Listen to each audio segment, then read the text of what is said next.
The Fiji Performing Rights Association Awards Night is picking up momentum with 3 top Best New Artists now confirmed.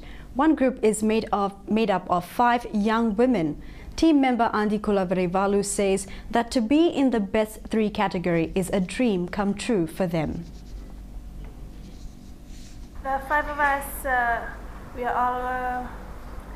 all sing Accalewas, and we also sing other genres. But then to be nominated for Best New Artist is like a huge thing for us. We weren't really expecting it, but then to be nominated, we're quite thrilled and excited, and hopefully we make the cut.